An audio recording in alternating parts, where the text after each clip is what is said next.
The lock tab and screw secure the material supports to your miter saw stand. Over time, the tab or screw can strip out, so they no longer fasten securely. The knob can be broken if something hits it. The screw and tab can be lost if the screw is loosened too much. Replacing the lock tab and screw is a repair that you can do yourself, and I'm going to show you how. Hi, I'm Mark Socha.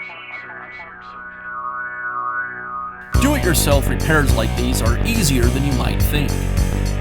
From lawn machines to cordless drills, kitchen mixers, Outdoor grills. our how-to videos walk you through each repair from start to finish. So doing it yourself means never having to do it alone. Let's get started. I'll begin by removing the material support from the stand. To remove the stand, I loosen the knob. And then the stand will slide off of the end piece. With the support stand removed, now I can remove the knob and the locking tab.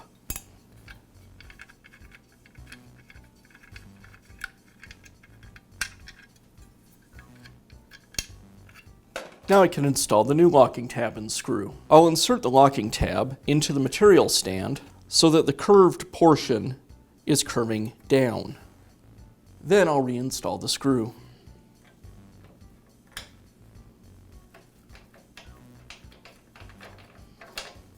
And now the assembly is ready to go back onto the stand.